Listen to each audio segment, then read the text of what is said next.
y compartir también la pantalla.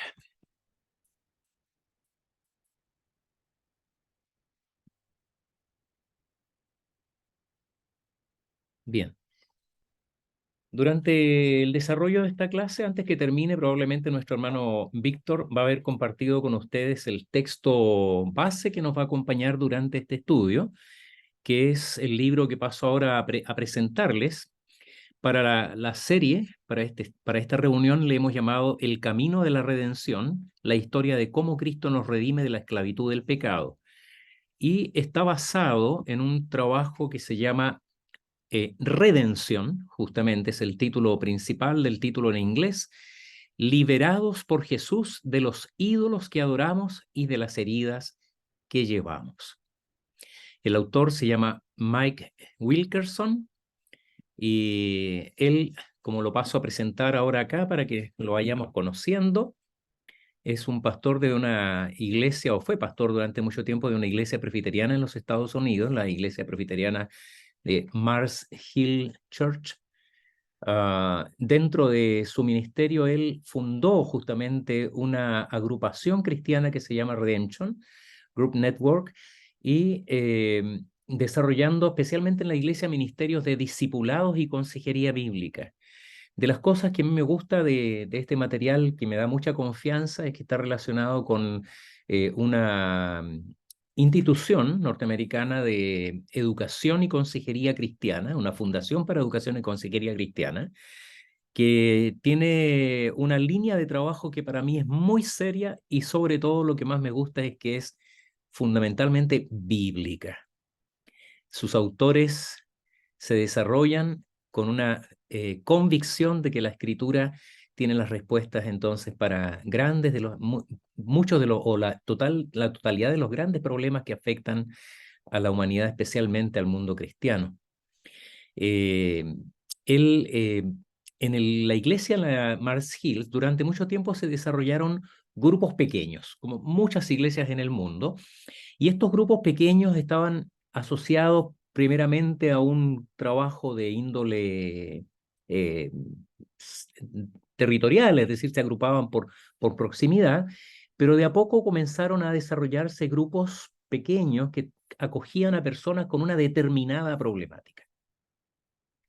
Y estos grupos pequeños entonces empezaron a agrupar a estas personas que lidiaban con el abuso, que lidiaban con las adicciones o que lidiaban con alguna situación moral en particular. Y eso hizo pensar entonces que había necesidad de enfocarse en estas necesidades especiales dentro de la iglesia y dar las respuestas que la escritura tiene y que la consejería pastoral puede dar también a estas personas. Entonces lo que llamaron estos grupos de redención y otros ministerios similares. En su formación secular, él trabajó como ingeniero de software en la industria tecnológica de Seattle y está casado con Trisha, con quien tienen 6 hijos. Una familia numerosa, me hizo pensar en las familias de antes, porque hoy día es poco común tener estas familias tan numerosas, ¿no? El material de estudio, que es el texto que, como digo, vamos a compartir hoy día mismo con todo el WhatsApp de la iglesia, fue escrito por este autor, prologado por Mark Driscoll, que fue el pastor fundador de la iglesia Mars Hills en los Estados Unidos. Y lo interesante de esto que es el resultado de una traducción hecha acá en Chile por hermanos de nuestra iglesia, miembros de la iglesia 1, Lía Treu, Kathleen Treu y Danilo Jarlás, quien fue también, además de colaborar en la traducción, hizo la edición final. Esta traducción, hecha por un equipo, como digo, de la Iglesia 1, es interesante porque además de autorizar la traducción, la editorial autorizó su disponibilidad en español y su uso en las iglesias libremente. Y esta es una tremenda bendición porque si nosotros queremos acceder a un libro, normalmente tenemos que comprarlo o tenemos que pagar los derechos respectivos para su reproducción.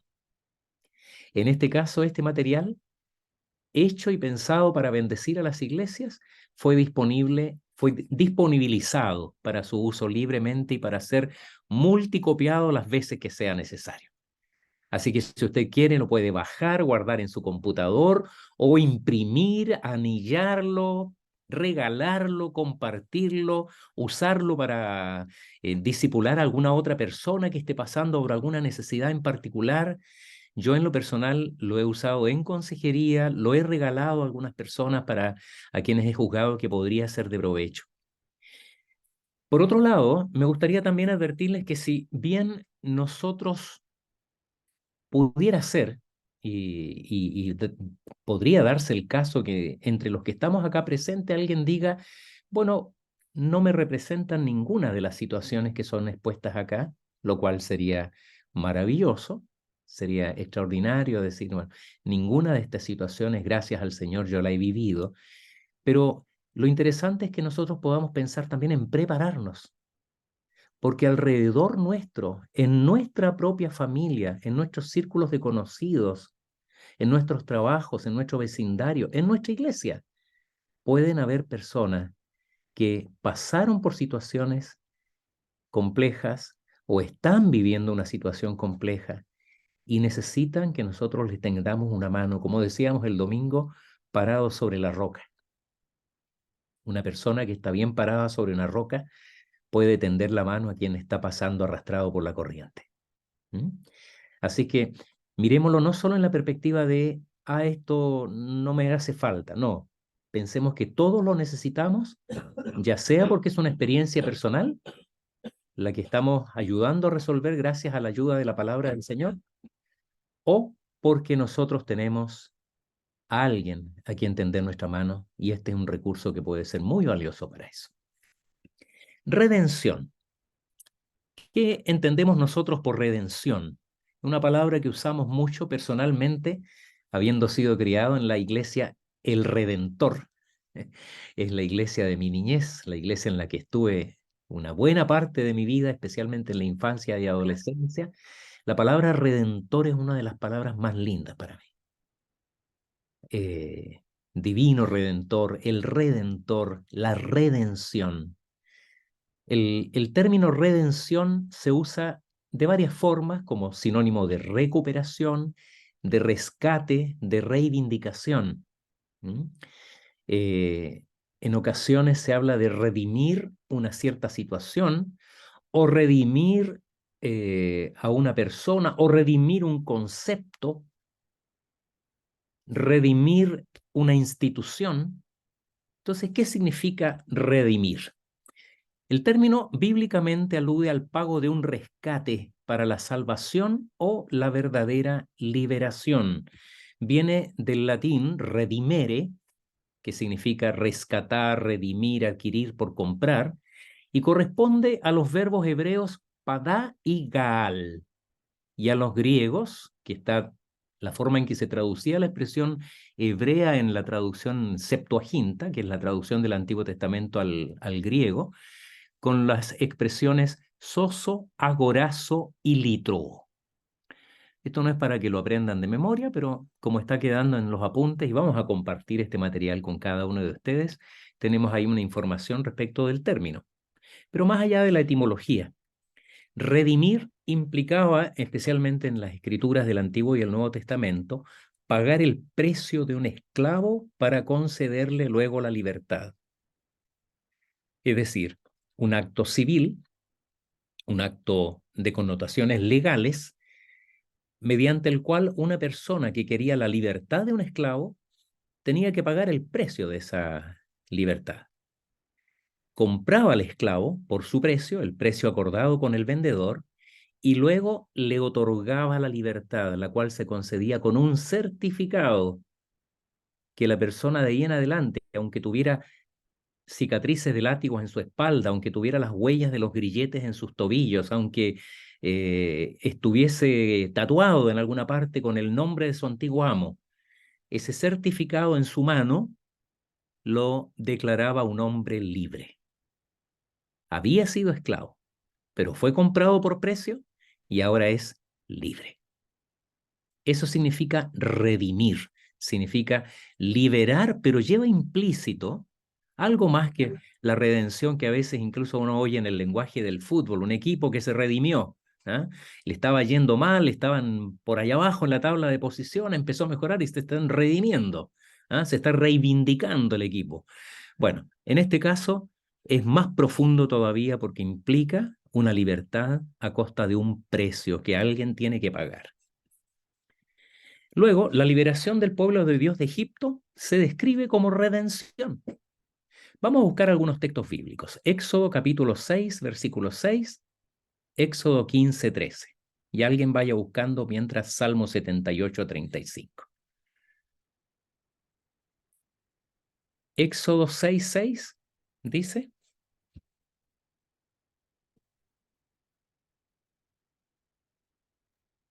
¿Lo leo? por favor. Así que ve y diles a los israelitas, yo soy el Señor y voy a quitarles de encima la opresión de los egipcios. Voy a librarlos de su esclavitud. Voy a liberarlos con gran despliegue de poder y con grandes actos de justicia. Muy bien. Bien. ¿Qué versión leíste? Esta es internacional. Re- Que me la prestaron, esta revisión, nueva versión internacional, la Ok, NBI. ya. Ahí habla de libertad, ¿no? Pero la Reina Valera 60, que es la única inspirada por Dios, no, es broma. Eh, es bueno que leamos otras versiones porque nos da justamente estas otras acepciones, ¿no? Pero en la Reina Valera 60 habla específicamente de redimir. Voy a Yo redimir. tengo la Reina Valera 60. Lee, por favor, Éxodo 15, 13, Marisol. ¿De 13? Muy bien. Entonces Jehová dijo a Abraham, ten por cierto que tu descendencia morará en tierra ajena y será esclava allí, y será oprimida 400 años. ¿Sí, sí? Sí, muy bien, muchas gracias. Ahí habla de la condición en la que iba a estar anunciado, ¿no? Qué tremendo de haber sido para Abraham escuchar esas palabras, que su descendencia, a la cual se le había prometido la bendición de toda la tierra, todas las naciones, Será esclava. iba a pasar por tiempo de esclavitud. Pero el Señor se llama a sí mismo el Redentor de Israel. Salmo 78, 35.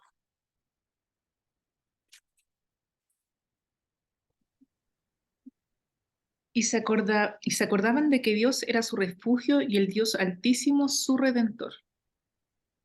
Muchas gracias. Voy a cambiar.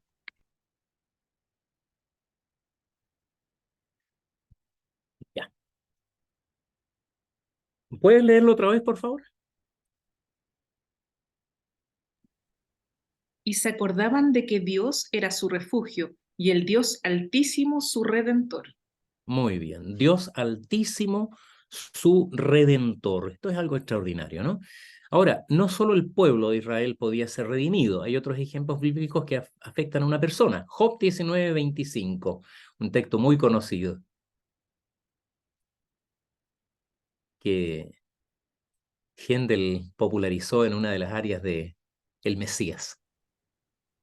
Yo sé que mi Redentor vive y al fin se levantará sobre el polvo. Yo sé que mi Redentor vive. Yo digo esa frase y ya estoy escuchando el Mesías. No sé si ustedes, pero a mí me pasa por lo menos. Proverbios 23, 10, 11.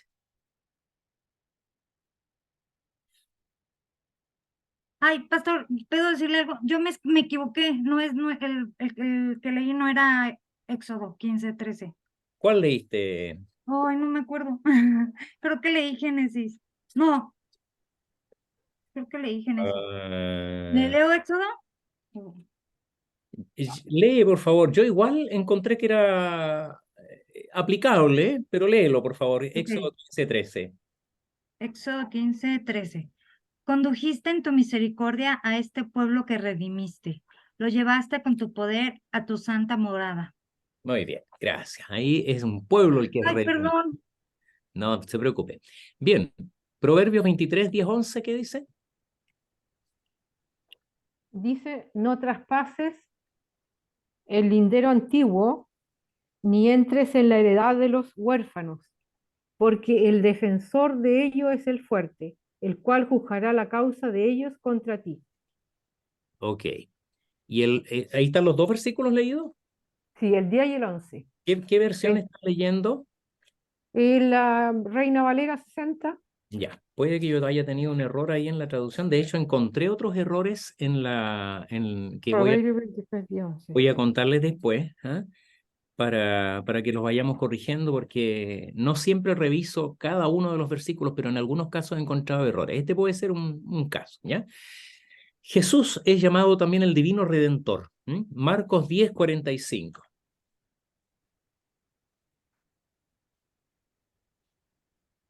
Proverbio 23.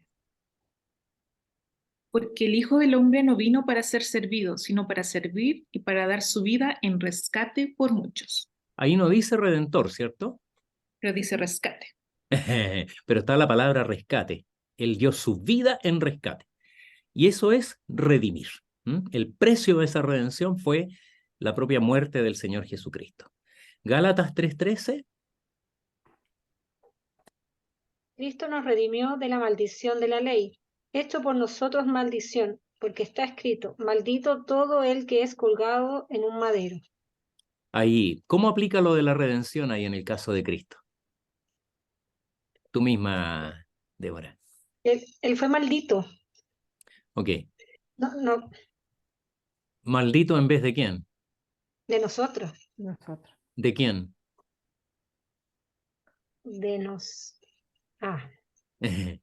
En mi lugar. No, en mío. En vez de cada uno de nosotros, ¿no es cierto? Del pecador, Sí, del que por merecía mí. estar ahí en esa cruz. Nosotros merecíamos estar en ese lugar y Él ocupó nuestro lugar. Gálatas 4:5.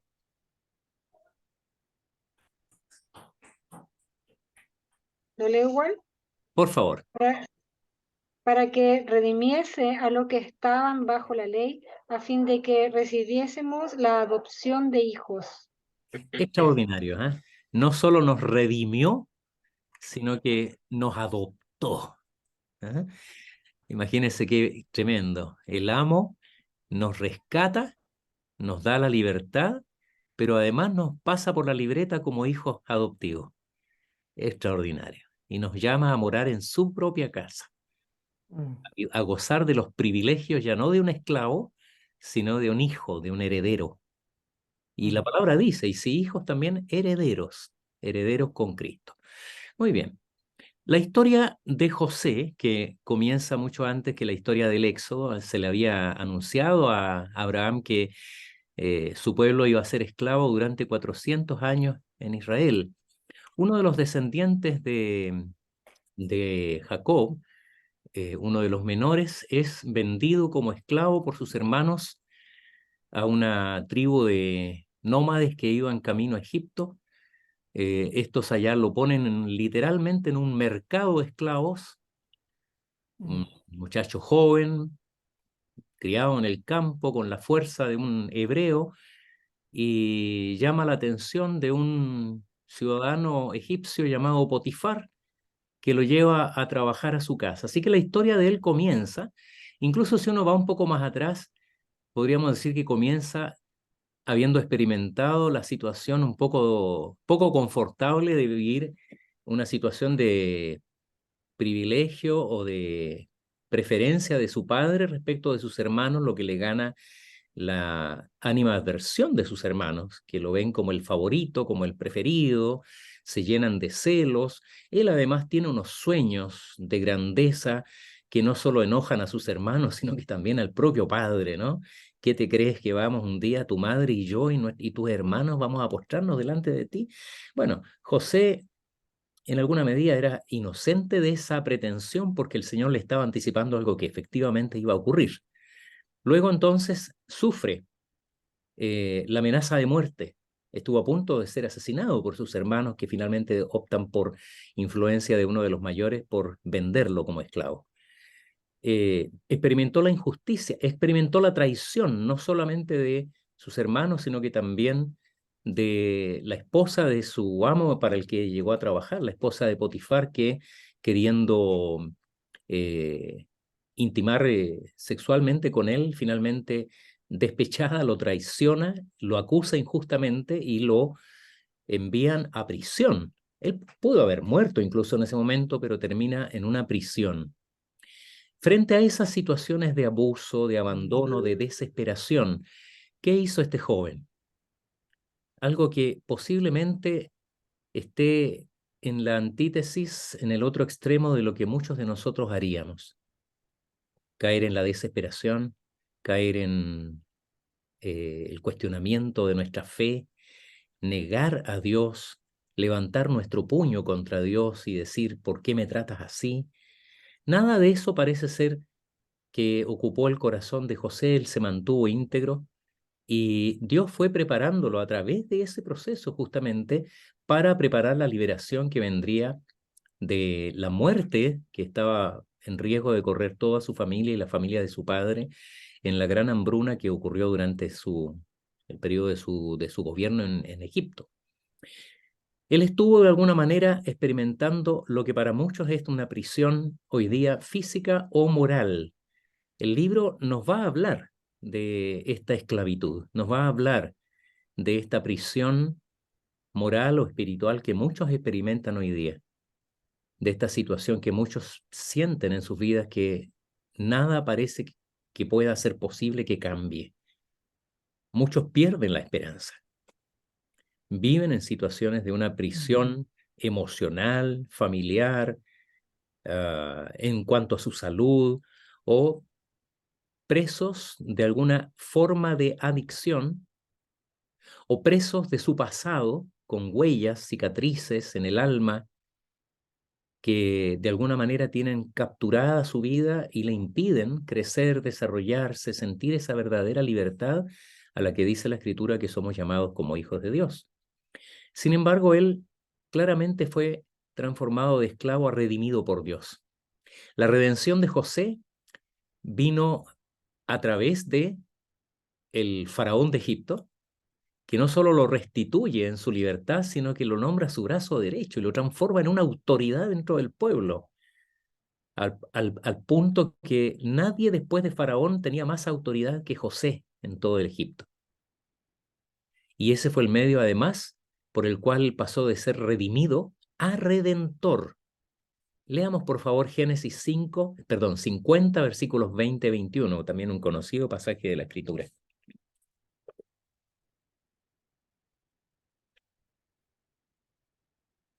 Yo sé que para muchos es un texto de los favoritos de la Biblia.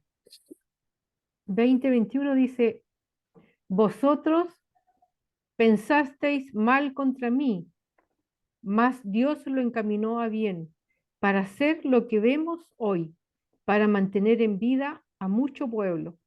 Ahora pues, no tengáis miedo, yo os sustentaré a vosotros y a vuestros hijos. Así los consoló y les habló al corazón. ¿Qué Genial el texto. merecían los hermanos de José? Literalmente ellos lo asesinaron. Que no les hiciera caso, que los dejara ahí. Claro, ellos lo habían asesinado porque ellos llegaron a la casa de su padre con una túnica de colores que tenía él, que le había hecho juntamente su padre, ensangrentada con la sangre de un cordero, diciendo que una fiera había asesinado a su hijo. O sea, literalmente, a los ojos de su padre, él fue asesinado. Lo borraron de la existencia de esa familia, se olvidaron de él. Llegaron a Egipto a buscar víveres muchos años después, sin imaginar que el que iba a proveerles de alimento y de perdón iba a ser su hermano menor. José es un tipo de quién en la Escritura. De Un Cristo. tipo de Cristo. Es un tipo de Cristo. Esto de la tipología es algo tremendamente interesante porque Él no es Jesús, Él no es perfecto, Él no tiene las condiciones que tiene exclusivamente el Hijo de Dios, que es verdadero hombre y verdadero Dios, pero ya la Escritura a lo largo del texto nos va mostrando la forma en que Cristo obró incluso con nosotros, porque Él es un hermano que es levantado entre los suyos y puesto en rescate para dar vida a muchos. Pastor, una pregunta. Sí. El que haya manchado la túnica de José con sangre de un cordero, ¿tiene algún significado? De alguna manera, son algunos de los pequeños, ¿cómo decirlo? Pequeños guiños, ¿no?, que hace la Escritura a Ujú. nuestro corazón para hacernos pensar justamente en esta naturaleza Psicología. de Ok, este perfecto. sustituto. Ahí vemos a un cordero, ¿no? La Ujú. sangre de un cordero que marcó la túnica de Isaac, perdón, de José. Hay otros símbolos que uno ve, por ejemplo, en la liberación de Rahab, la ramera, liberada de Jericó, cuando un paño rojo es puesto en su ventana para marcar la salvación de ella y de toda su familia. Y así, hay muchos pequeños símbolos que, bueno, y uno mucho más explícito, ¿no es cierto? Es la sangre del cordero que marcó el dintel y los postes de las puertas de los hebreos 400 años más tarde, cuando se produce la liberación del pueblo de Israel. ¿Mm? Nuevamente hay un cordero, el carnero atado por sus cuernos ahí, que reemplazó al sacrificio de Isaac. En fin, hay muchos símbolos en la Escritura de esta sustitución, ¿no? Gracias. Bueno, el texto que estamos estudiando en su introducción, que es lo único que vamos a ver hoy día, la introducción del libro, nos lleva de estas historias conocidas de la Escritura a las historias vivientes. No que pongamos en duda las historias de las Sagradas Escrituras, si fueron reales o no. Yo creo que esos personajes son reales y existieron, ¿no? Pero de esas historias narradas en las Escrituras, en un libro tan antiguo como la Biblia, pasamos o pasa el autor a considerar las experiencias vivientes. Y muchos de los que han pasado por situaciones muy difíciles en su vida o las están pasando ahora, de distinto tipo, vamos a hablar un poco más en detalle de aquello. Pero una de las cosas que la gente suele preguntarse es: ¿por qué yo? ¿Por qué yo? ¿Por qué a mí? Y esto lleva evidentemente a un sufrimiento muy grande, que incluso muchos se cuestionan que haya un Dios de amor más allá arriba del techo de nuestra casa. ¿Mm?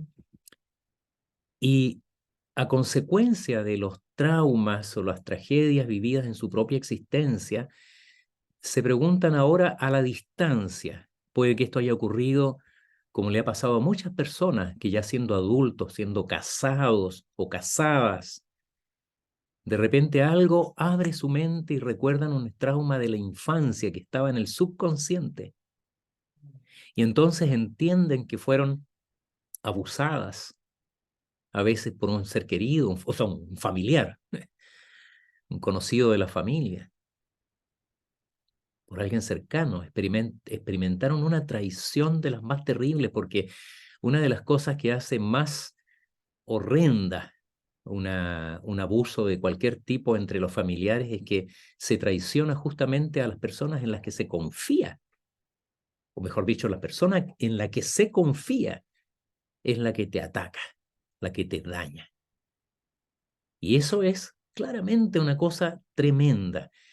Y la persona entonces se pregunta por qué, y qué me pasa a mí, qué vio en mí, qué hice yo, o qué está mal conmigo.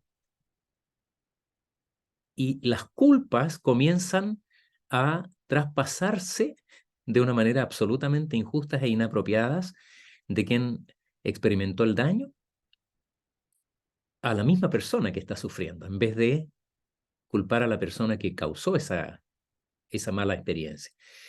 Paul David Tripp, que es un autor también muy conocido por nosotros, dice: no vivimos nuestras vidas basadas en los hechos básicos de nuestra existencia, sino según el significado que les damos y las historias que contamos y creemos. En base a estas historias vivimos la vida. ¿Qué entiendes tú por esa frase de Paul David Tripp? ¿Te hace sentido? ¿Crees tú que de alguna manera eso representa parte o algo de tu vida o de alguien que tú conoces?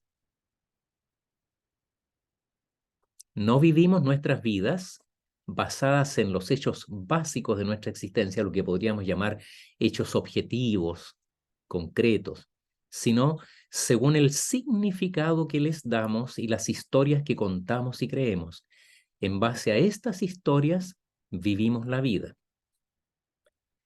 Esto tiene mucho que ver con lo que se ha dado hoy día a llamar política identitaria, ¿no? Las personas terminan pensando que lo que los define son sus experiencias y el impacto que esas experiencias tuvo en su vida. Entonces, voy a decirlo en alguna forma, yo no fui pervertido o no fui abusado, soy un pervertido. Yo escuché decirlo con esas mismas letras, en esa misma forma, a una de las víctimas del cura Karadima. Más allá de todos los análisis que se puedan hacer respecto de las vivencias que personas han tenido, pero me impactó mucho cuando esa persona se definió a sí misma como soy un pervertido. Lo que no implica necesariamente que él actúa pervirtiendo a otros, pero su vida fue pervertida, alterada, dañada. Entonces, esto es tremendo porque la vida de muchas personas en el mundo empieza a ser vivida según sus experiencias o la interpretación que hace de esa experiencia esa persona. Un niño que es maltratado, un niño que crece con palabras de negación, que es maltratado no necesariamente físicamente, pero sí desde el punto de vista emocional. Esos niños que crecen diciendo, escuchando, ¿para qué te habré tenido? ¿No? Tú arruinaste mi vida. ¿Para qué habrás nacido? Y ese niño crece con ese sentimiento y es muy difícil imaginar que eso no tenga un impacto en su desarrollo personal, emocional, en su propio relacionamiento. Que de alguna manera no actúe como aquello que cree que lo define. Bueno, el texto nos da algunas estadísticas que, si bien es cierto están tomadas de los Estados Unidos, nos habla un poco de las dimensiones de este problema.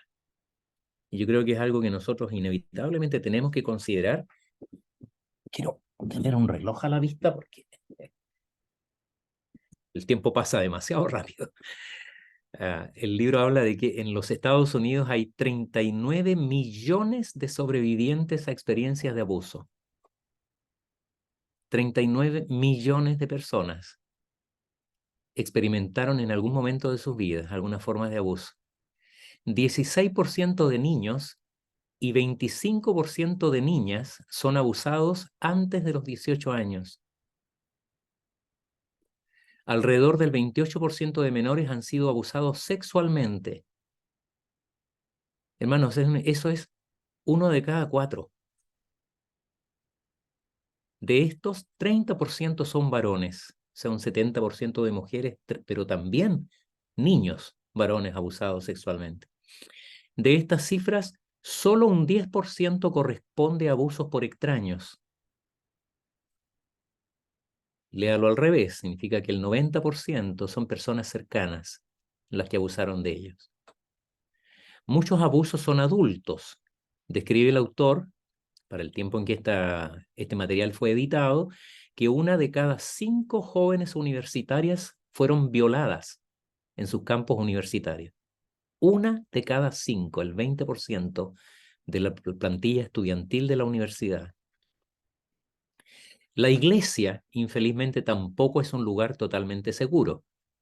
Acá yo busqué un dato rápido, digamos, no investigué así exhaustivamente, pero un dato que da la Tercera, que en Chile hubo entre el 2010 y 2020, en una década, 42 pastores evangélicos denunciados por abuso, de los cuales hay 60% de ellos ya condenados. Y son los casos que llegan a ser conocidos. Usted sabe que esto es la punta de un iceberg, ¿no? Por cada caso conocido hay muchos que permanecen ocultos, infelizmente. ¿Cuáles son los efectos de una persona que ha sido abusada, destruida mentalmente y sus almas dañadas de alguna forma, ¿no? Cuando hablamos de daño, de una persona dañada, no estamos diciendo una persona que quedó inválida el resto de su existencia. Muchas de ellas se levantan, salen adelante, pero de alguna forma el daño está ahí y de alguna manera afectará su vida. Esto en mayor o menor medida. Una identidad alterada. Y acá volvemos al tema identitario, ¿no? En que la persona dice, yo soy así. Hace algunos años, leyendo un libro sobre la homosexualidad, decía que una de las cosas que hace el enemigo justamente es mentir respecto de la condición de las personas. De manera que un niño pequeño, un adolescente que ha sido abusado, piensa que si pasó algo así con él, es porque tal vez yo soy o atraigo a las personas de mi propio sexo. Y luego esa mentira es confirmada, infelizmente, hasta por algunos tutores o profesionales. Y termina entonces diciendo, bueno, si esto me pasó, entonces debe ser que soy. O sea, Satanás, que es padre de mentira, es demasiado astuto. Otros dicen, tal vez debo merecer esto. Y algo más incluso complejo desde el punto de vista de la complejidad de la mente humana. Soy una víctima. Soy una víctima. ¿Qué es lo que define finalmente a esas personas? En algunos casos, cargar con una culpa que solo pertenece al abusador.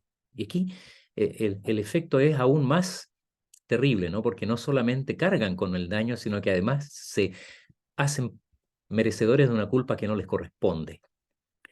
David Powlison, que es un gran consejero bíblico que hace pocos años atrás partió a la presencia del Señor, sugiere que identifiquemos el abuso como un mal entre muchos. Él pregunta, ¿fue usado o abusada, abusado, maltratado, traicionado, pecaron contra ti o alguien fue malo contigo? El abuso, cuando es visto en este contexto, no es una fuerza que define, que maldice, que condena o que controla todo. Es un mal terrible dentro de muchos otros males que nos afectan en un mundo caído. No es lo que nos define, es algo que nos pasó. Pero por difícil que eso sea, es una de las grandes tareas que tiene justamente la redención perfecta y completa que hace el Señor Jesucristo, que hacer en la vida de los creyentes. El texto pasa bajo los títulos siguientes a mostrarnos de alguna manera un poco una sinopsis de lo que va a ser el resto del libro. Habla de historias de adicción. Y con esto vamos a ir un poquito más rápido porque son solo algunos datos. Más del 70% de los hombres de 18 a 34 años visitan un sitio web de pornografía en un mes normal. Más de 70% de los hombres de 18 a 34 años. Eso es muchísimo. Eso significa que de muchos varones que usted conoce, muchos de ellos visitan regularmente sitios de pornografía. 47% de las familias, esto es casi la mitad, de las familias encuestadas han dicho que la pornografía es un problema en su casa. 28% de las personas que admiten tener una adicción sexual son mujeres. Esta es una estadística que puede sorprender a muchas personas, porque siempre se piensa que estos problemas relacionados con la moral sexual son un problema de varones, ¿no? Pero esta es una cifra que va en aumento, así como el adulterio femenino, así como la pornografía femenina también va en aumento. Casi 18 millones de estadounidenses, es decir, el 8,5% de adultos, cumplen con todos los criterios médicos para diagnosticarles alcoholismo. Casi el 10% de la población de un país, es decir, personas que probablemente interrogadas dirían, no, yo no soy alcohólico, no, yo lo dejo cuando quiero, no, yo tomo socialmente, porque no admiten o no admitirían que tienen un problema. Pero tienen todos los criterios, o la mayor parte de los criterios para diagnosticarles alcoholismo. Casi 1 de cada 5 trabajadores de los 18 a 25 años usaron drogas ilegales dentro del último mes. 20%, 1 de cada 5 usó drogas. Drogas ilegales, no estoy hablando de un fármaco, ¿no? Bueno, Lo más frecuente, sexo, alcohol, drogas. Sin embargo, hay otras adicciones que pueden ser vistas como casi hasta como simpáticas, ¿no? Las compras, videojuegos, comida azucarada. El azúcar es una droga muy poderosa. ¿Le pasaba alguna vez de querer algo dulce? Necesitarlo. Hay cierta dependencia del azúcar. Mi mamá Oh, es adicta ludo, al azúcar. ¿eh? Mi mamá es adicta. Se compra bolsas de dulces y luego no me da. Mire, más encima egoísta. Ludopatías, impuntualidad. ¿Podría alguien decir que es una adicción? Sí, está considerada dentro de las adicciones, fíjense. Ser impuntual. Televisión, internet, redes sociales. Muchas personas deberían preguntarse si no pasa algo malo, si lo último que ven en la noche es su celular y lo primero que ven en la mañana al despertar es el celular. Bueno, respecto de estas adicciones, una pregunta que el libro nos va a ayudar a responder es: ¿esto una enfermedad o un pecado? ¿Hay algo mal en mi salud o hay algo mal en mi alma? Este es un problema de algunas neuronas en el cerebro que están ahí haciendo mal la sinapsis. ¿Tengo un menor desarrollo de algún área cerebral o es un problema de mi corazón? Y no hablo del órgano cardíaco. ¿Qué es lo que me define? Acá un tema que puede ser para muchos tal vez un poco extraño, ¿no? Porque todos los que alguna vez hemos visto, yo lo he visto en películas solamente, ¿no? Esta presentación clásica que hacen las personas en un círculo en Alcohólicos Anónimos, que dicen: hola, mi nombre es David y soy alcohólico. Y esa persona puede llevar 20 años sin tomar una gota de alcohol, pero él sigue definiéndose como alcohólico, ¿no? El autor dice que finalmente algunas personas podrían quedar atrapados en una nueva forma de adicción, una adicción a la sobriedad, como si esa fuese su nueva droga. Esto es algo extraño, yo les confieso que tengo que todavía madurarlo un poquito más. ¿Mm? Dificultades diferentes, ya saliéndonos un poco de las adicciones, el libro nos lleva a preguntarnos por algunas categorías de sufrimiento que son distintos, como un ciclo habitual de pecado en nuestras vidas que no consideremos adicción, pero igualmente nos encontramos en el mismo ciclo de pecado una y otra vez. Por ejemplo, la compulsión de mentir o la codicia o los celos, en fin. Bueno, algunas cosas que son consideradas ahí dentro del límite de estas dos cosas, ¿no? El alcohol, más de 50% de familias tienen uno de cada 4 niños que están expuestos al alcoholismo en sus familias, tienen una alta posibilidad de iniciarse en el alcoholismo. Es decir, una familia que tiene el problema del alcoholismo en alguno de sus miembros, uno de 4 niños de esa familia tiene posibilidad de iniciarse en el alcoholismo. Trastornos alimenticios entre 0,5 a 3,7 de mujeres y bulimia específicamente entre un 1,1 y un 4,2%. Ansiedad, depresión, 12% de la población en Estados Unidos. Autoagresión, que es un flagelo del que se ha ido conociendo un poco más ahora y que es infelizmente muy frecuente. Mi esposa me cuenta de casos que ella conoce en el colegio con una frecuencia realmente abismante. Niños que se hacen cortes, se hieren con sus uñas, se esconden o usan cuchillos para hacerse cortes en sus brazos y los ocultan. Suicidio o ideación suicida, casi el 10% de la población. Enfermedad mental, 20% de los niños expuestos a adultos con enfermedad mental tienen también este riesgo, ¿no? O sufren, digamos, por causa de estar expuestos a enfermedad mental. Adulterio y divorcio, 50% antes de los 18 años de vida de matrimonio. Los hijos de personas que están divorciándose, un 50% lo experimentan antes de sus 18 años. 25% de matrimonios han experimentado adulterio. Y en estos casos de adulterio o divorcio, los hijos suelen ser, como se sabe, las mayores víctimas, mayor riesgo de crimen, drogadicción, suicidio, riesgo de abuso, deserción escolar. O sea, no es barata una separación, ¿no? Esto tiene efectos en los hijos. Y aquí el autor pone o nos invita a poner nuestro propio problema. No les voy a dar la palabra, solamente que pensemos que tal vez nosotros estamos experimentando algún tipo de problema personal. Bueno, de ahí el autor nos lleva a pensar en la historia de Dios. La historia de Dios está directamente relacionada con nosotros. Nosotros somos una fe cristiana que se declara teísta. ¿Alguien recuerda la diferencia entre el deísmo y el teísmo? Deísmo es que creen en un solo Dios, ¿no? Y teísmo es en varios, No. ¿no? Oh, bueno. ¿Alguien se acuerda? Teísmo. Es cuando se piensa que la naturaleza, todo es un Dios. No, no Todo va lo por que ahí. nos rodea. No va por ahí, no. Deísmo. ¿Qué es el deísmo? En algún momento yo sé que esto lo hemos visto, ¿no? Como iglesia. Sí, Cortito, el deísmo es la convicción de que existe un Dios, pero ese Dios creó todo lo que existe y luego se fue lejos, dejó el mundo funcionando ahí. El ejemplo más clásico que se da de esto es el del relojero, ¿no?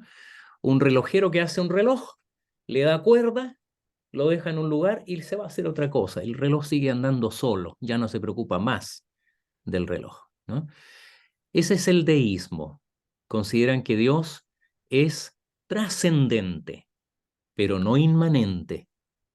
Trascendente significa que Dios es, incluso por ejemplo podríamos citar a Einstein. Einstein decía: yo no soy ateo, pero no creo en el Dios de los cristianos. Él calificaría como un deísta, una persona que cree que hay una fuerza creadora, un origen de todas las cosas, tal vez incluso hasta una mente brillante que hizo todo el orden existente en el universo. Pero ese Dios no tiene nada que ver con nosotros, no se involucra, no se preocupa por nosotros, no se encarnó en el Hijo de Dios. El teísmo afirma que Dios es no solo trascendente, sino que también inmanente. Y que como tal se relaciona con sus criaturas, que cuando hizo el mundo y puso al ser humano en el huerto del Edén, el ser humano estaba en compañía de Dios y había una relación con él que era de amor, de consideración con Dios. Hasta que viene la caída, ¿no es cierto?, relatada en el Génesis capítulo 3, versículos 1 al 7, donde, resumiendo un poco, podríamos decir que el hombre le dijo a Dios: no, gracias, puedo solo. Hermana Rosita, tú tienes una pregunta. Sí, pastor. El deísmo lo podríamos comparar también con los agnósticos, ¿no? Hasta cierto punto, sí. Hay muchos agnósticos que creen en que hay un Dios, pero el agnóstico piensa de esta manera: si existe Dios, cosa que no puedo asegurar, pero si existe, está tan lejano porque Él es infinito, Él es tan grande, mucho más allá que todo el universo, que para nosotros que somos criaturas finitas, menos que una mota de polvo flotando en el universo, sería imposible conocer, porque lo finito no puede asir lo infinito. Ese es más o menos el pensamiento característico de un agnóstico. ¿Dónde se equivoca el agnóstico? Juan, capítulo 1, ¿no es cierto?, dice: a Dios nadie le vio jamás. Hasta ahí, coincidencia con el agnosticismo. Pero añade: el unigénito Hijo que está en el seno del Padre, Él le ha dado a conocer. Lo que para nosotros es imposible no es imposible para Dios. Dios se revela, Dios se nos muestra desde el principio y se revela por su palabra y se revela en la naturaleza y se revela especialmente en Jesucristo su Hijo. Por eso es que el creyente no puede calificar como agnóstico. Nosotros creemos que Dios no solo es trascendente, sino que también es inmanente, se relaciona con nosotros, nos ama con un amor paterno, ¿no? Y materno. No estoy usando lenguaje inclusivo, me recordé Isaías 49. Muy bien. Bueno, viendo la situación que muchas personas experimentan en el mundo, algunos, aún creyendo en Dios, dicen: Dios es un padre ausente, que no pone atención al daño que les pasa a sus hijos. O sea, Dios me dejó acá, Dios me abandonó, Dios no le intereso, yo estoy solo. Y no hay diferencia entre creer en Dios o no creer en Él, porque finalmente a Él no le interesa lo que le pase a sus hijos. O bien ven a Dios como un terapeuta, cuya función es restaurar nuestra autoestima, de tanto que se habla hoy de la autoestima. Si tu autoestima está dañada por el trauma, por las adicciones, porque pasaste una experiencia infeliz en tu vida, porque eres menospreciado, porque te abandonaron, entonces lo que necesitas tú no es ser redimido, tú necesitas mejorar tu autoestima, ¿no? Creerte, amarte un poco más. Un deudor ven a Dios como alguien que me debe algo y terminan culpando a Dios de su dolor. Yo he conocido en mi vida a más de una persona que se declaran hoy día no creyentes, no porque no crean en la existencia de Dios, sino porque se enojaron con Dios. Conocí a una persona que se enojó con Dios el día que murió su abuelo, al que él adoraba. Y se sintió tan herido, tan dañado, tan triste, que se enojó con Dios y dejó de creer en él. O sea, algo así como le hizo un desprecio. Lo voy a tratar con indiferencia de aquí en adelante, en castigo, por haberme hecho sufrir, ¿no? Él me debe algo. Para otros, una mente maestra cruel, porque dicen, si Dios es poderoso, si Él es omnipotente y podría acabar con el sufrimiento del mundo, ¿por qué no lo hace? O sea, es una mente maestra cruel, que parece que disfruta con el sufrimiento humano. Para otros, un mejor escape que su droga preferida. Y aquí particularmente uno podría referirse a las personas que acuden domingo tras domingo a una iglesia en busca de una experiencia espiritual. No van para conocer mejor al Dios vivo y verdadero, sino que van en busca de una experiencia emocional, algo que llene sus corazones. Quieren tener lágrimas en sus ojos, emoción en su corazón. Y eso es una droga que cuando llega el día viernes ya se va acabando, el sábado, entonces necesito ir el domingo a llenarme de esta droga otra vez. Dios es conocido como el Dios de nuestro entendimiento para muchos. Es decir, hacen de Dios lo que mi entendimiento define por Dios, en vez de buscar a Dios en su revelación en las Sagradas Escrituras. Dios es así, así, así, no hay ningún fundamento, es como yo lo veo, es como yo lo creo, es como yo lo siento. Incluso dicen, a Dios no hay que definirlo, hay que sentirlo, ¿no? Por lo Es tanto, a mi manera. a mi manera, según mi propio entendimiento o según mis propias experiencias. ¿Mm? Alguien que lea, por favor, Ezequiel 38:23. Hay muchos textos que hablan del conocimiento de Dios, pero de todos elegí solamente este.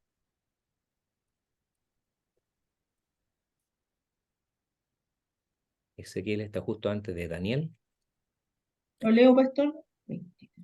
Por favor. Aquí está. Esta luz no me ayuda. De esta manera mostraré mi grandeza y mi santidad y me daré a conocer ante muchas naciones. Entonces sabrán que yo soy el Señor. Muchas gracias. ¿Ya? La Reina Valera dice, seré conocido. Ahí dice, me daré a conocer, ¿no? Entonces, Dios es el que se da a conocer. Él es el que se revela. No se trata de, en mi opinión, ¿no? Sino que Él es el que se da a conocer. Y se define acá como, sabrán que yo soy, que era una de las expresiones más amadas por el mundo israelita, porque hablaban de esta naturaleza eterna de Dios, el que no cambia, habla de la inmutabilidad del Dios que era, que es y que será siempre el mismo, el eterno yo soy, que es como Dios se dio a conocer al pueblo de Israel y particularmente a Moisés en la historia de la redención. Sí, Bueno, eso yo le iba a preguntar, pastor, que si ese yo soy tenía que ver con cuando Moisés estuvo en el monte y que le dijo, yo soy el que soy. Así es, ahí justamente él se presentó de esa manera y le dice, lo dice casi como su nombre, porque le dice, cuando te pregunten quién soy, le dirás, yo soy me envió, yo soy me envió. Y es lo que hacía temblar de ira a los judíos en tiempo de Cristo cuando el propio Señor Jesucristo usaba esa expresión para él, ¿no? Yo soy. Bueno, la historia de José, con todo su sufrimiento, todas sus dificultades, fue respondida a su debido tiempo. Pasó mucho tiempo, no solo por la restauración de su situación en el sentido civil, ¿no? Transformado en el segundo de a bordo ahí en el reino de Egipto, casado con una hija del faraón, padre de 2 hijos que llegaron a ser partes de las tribus de Israel, sino que también en su restauración y el plan de salvación para Israel. Interesante esto porque todo esta trama, ¿no? En la historia de José está directamente relacionada con la salvación de Israel. Fueron llevados ahí, se fortalecieron en número, crecieron en Egipto, fueron esclavizados, de eso vamos a hablar durante el desarrollo de este estudio en Éxodo, pero Dios estaba preservando un pueblo, formando un pueblo para hacer su iglesia, su pueblo, los suyos. Bueno, Pastor, sí, pido la palabra. sí, A mí lo que me llama mucho la atención en la historia de José, que él, anticipándose a lo que iba a pasar en el futuro, pide que sus huesos sean llevados a Canaán. así. Bueno, él tenía visiones, yo creo que el Señor le mandaba visiones porque él interpretaba los sueños. Entonces él sabía de que en el futuro iban a conquistar la tierra y, y él pide que cuando ya entren a la tierra prometida, lleven sus huesos. Así es. Entonces yo eso lo encuentro extraordinario porque Esta es una pregunta de trivia clásica, ¿no? ¿Cuál es el funeral más largo de la Biblia? Cuando alguna vez se encuentren con esa pregunta de ingenio, esas trivias que se hacen en concursos por ahí, acuérdense de José. 400 años demoraron en enterrarlo. Ese es el funeral más largo en la historia de la Biblia. Bueno, hemos hablado mucho de las historias personales, las historias de José, las historias de los que han sufrido, las historias de personas que conocemos y nuestra propia historia. Pero el autor nos lleva a pensar que toda esta historia está inmersa, está inscrita, usando un término matemático, geométrico, está inscrita en la historia de Dios. Y José lo entendió así, cuando él les dice, ustedes pensaron mal para mí, pero Dios lo transformó en bien. No está diciendo que Dios arregló lo que ellos habían echado a perder, ¿no? Dios lo permitió y Dios tiene un plan perfecto.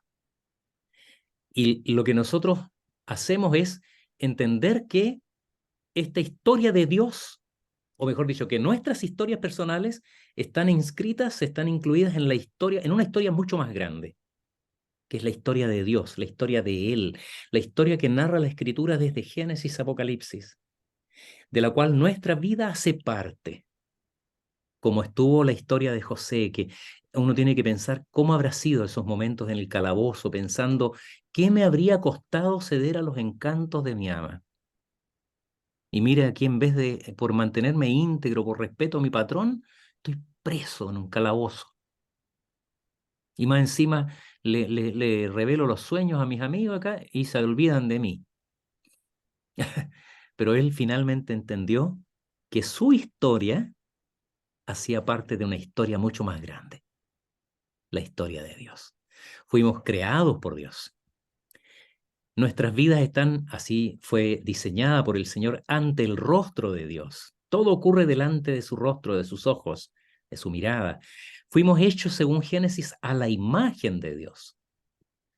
Nos creó para adorar a Dios. ¿Cuál es la primera pregunta del Catecismo Menor y Mayor de Westminster? ¿Cuál es el propósito más noble y principal del hombre? Adorar a Dios y gozar de Él para siempre. Y nos hizo para encontrar en Él el shalom, la paz. La verdadera paz que tanto anhela el hombre. que tanto busca la humanidad, que tanto anhela quien ha sufrido, quien ha pasado por daño, por tristeza, por dolor. Esa paz solo la encuentra el hombre en Dios. ¿Pero qué produjo la caída? Analizándolo desde la perspectiva de esta historia de Dios. Aquellas criaturas creadas por Dios, siguiendo el consejo de Satanás, desconocen al Creador. De pronto, en sus corazones se albergó la idea, ¿y si Dios nos está mintiendo? ¿Y si comiendo de esa fruta resulta que somos como Dios y ya no lo necesitamos para nada porque pasamos a ser dioses? Y creen a Satanás, desconocen al Creador y por lo tanto son expulsados de la presencia del Señor. Y ya fuera del Edén disminuye en el hombre la conciencia de la faz de Dios. Muchos hoy día actúan como si Dios no existiera. De hecho, una definición que copié de Jerry Bridge, que me gusta mucho, dice que impío no es una persona que es un incrédulo, no necesariamente. Impío es la persona que cree que hay un Dios, pero actúa como si Dios no existiera, como si no hubiera nadie mirando. Ese es un impío. A la imagen de Dios fuimos creados, finalmente desprecia la imagen de Dios. Rechaza ser como Dios, incluso a pesar de todavía guardar parte de esa semejanza, aunque distorsionada, de nuestra imagen en Dios. De adorar a Dios se corrompe la adoración, lo que Agustín llamó amores desordenados, San Agustín. Eso es el pecado, amores desordenados, poner el amor no en Dios, sino que en cualquier otra cosa. De ahí las adicciones muchas veces. Y el pecado destruye el shalom, destruye la paz. Ya no hay paz. Me adelanto un poquito. ¿Qué dice Romanos 5:1? ¿Se acuerda? Texto que deberíamos saber de memoria. Justificados pues por la fe, tenemos paz para con Dios por medio de nuestro Señor Jesucristo. Dios le bendiga, hermana Isla. Justificados pues por la fe, tenemos paz. ¿Qué busca el hombre? ¿Ah? Pregúntenle a las candidatas a Mises Universo, ¿no? ¿Qué quiere el hombre? La paz del mundo. La verdadera paz no es un estado de quietud, de bienestar, así de om. Es paz con Dios. Es armisticio. Es hacer las paces con Dios. Bueno, ¿cómo puede el pecador ser redimido y el shalom restaurado? La palabra ¿Cuál es dice, el versículo? Perdón, pastor, ¿cuál es el versículo? Romanos El que dijo 5:1. ¿Cuál? Romanos 5:1. Ah, gracias. Bueno, la Biblia llama al Señor Jesucristo nuestro Redentor. Ahí van a quedar con ustedes varias de estas citas. Hace una mención el autor a J.M. Wright, que dice, si le preguntamos a un israelita devoto del Antiguo Testamento, ¿ha sido usted redimido? La respuesta hubiese sido sí. Y si hubiésemos preguntado, ¿cómo sabe que ha sido redimido? Su amigo le hubiese contado una larga y emocionante historia, la historia del Éxodo. Porque de hecho es el Éxodo lo que provee el modelo principal de la idea de que Dios acerca, de la idea de Dios acerca de la redención. No solo en el Antiguo Testamento, sino que también en el Nuevo Testamento, cuando se trata de comprender el significado de la cruz de Cristo. Moisés es tipo de Cristo también. Josué es tipo de Cristo. ¿Eh? Y entonces se nos presenta el Éxodo, que va a ser el estudio al que les invitamos cariñosamente a seguir a partir de ahora. La redención como liberación, la redención como rescate, la redención como renovación y la adoración en el desierto como ya, pero todavía no. Porque Israel se le permitió entrar a la tierra prometida, pero por causa de su falta de fe ellos tuvieron que pasar 40 años en el desierto. Iban a la tierra prometida, pero esos 40 años en alguna medida representan también para la Iglesia de Cristo esa realidad del reino inaugurado por Señor Jesucristo en su primera venida, pero no aún consumado. Y mientras nosotros vamos hacia el camino de la vida eterna, hacia la tierra de la promesa, hacia la eternidad con Dios, nuestras vidas en el desierto están expuestas como estuvo Israel, a echar de menos los ídolos de Egipto, allá teníamos carne, mira, aquí no nos falta todo. Estábamos esclavos, pero teníamos de todo. A hacerse ídolos en el trayecto, a despreciar la protección del Señor, a dudar y desconfiar de su promesa. ¿Cuánto nos parecemos a Israel nosotros? Es lo que probablemente vamos a tener que preguntarnos a lo largo de todo este estudio. Y les voy a dejar como tarea, no lo vamos a leer hoy día por causa de la hora, Lucas 24 del 13 al 35. ¿Qué relata Lucas 24 del 13 al 35? Una maravillosa historia de Jesús yendo con 2 de sus discípulos camino a Emaús después de su resurrección. Y este texto es maravilloso, se han predicado muchos sermones respecto de esta travesía, pero lo que quiero destacar, solamente ábranlo para destacar un versículo, ahí Lucas 24, versículo 21. ¿Alguien lo puede leer?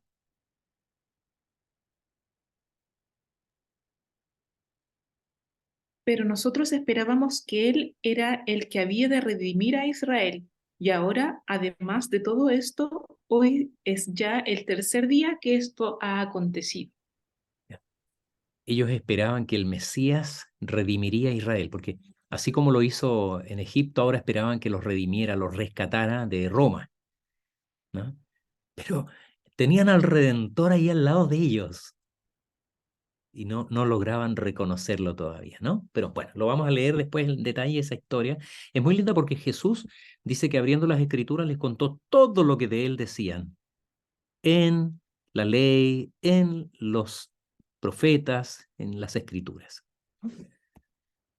Para la discusión, esto les vamos a pasar el material, no tenemos el tiempo ahora porque vamos a tratar de hacer más cortitas las otras exposiciones dentro de lo posible para poder tener este tiempo de conversación, pero si usted tiene lápiz o quiere anotarlo ahora, le vamos a enviar, pero si quiere anotarlo ahora, escriba, hágalo, escriba algunos de los grandes detalles que resaltan de tu vida.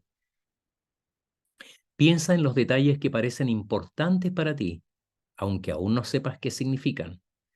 Considera relaciones importantes, acontecimientos destacados, buenos o malos, enfermedades o lesiones, momentos donde te han hecho daño, pecados grandes o hábitos de pecados, sueños y aspiraciones. Haga ese ejercicio. Haga ese ejercicio.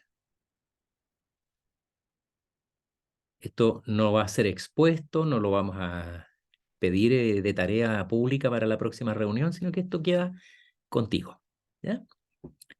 Segundo, ¿hay algunas historias relacionadas a estos detalles o a tu vida en general que deben ser vistos a través del lente de la historia de Dios? Tal vez ya tengas la respuesta con todo lo que hemos conversado. ¿En qué parte de tu vida te sientes esclavizado? Y finalmente, ¿qué esperas de este libro? ¿Qué esperas de esta experiencia en grupo? ¿Qué es lo que vamos a avanzar durante este estudio? Y finalmente, decirles que la próxima semana, martes 5 de septiembre, vamos a ver cuando sufrimos Dios está cerca. Y les voy a pedir que durante la semana lean Éxodo 1 y 2. ¿Ya? Para tener nuestro estudio ese día. Éxodo 1 y 2. Bien, estamos pasados 3 minutitos, pero no sé si hay alguna pregunta que hacer. Ay, yo estaba conforme iba diciendo.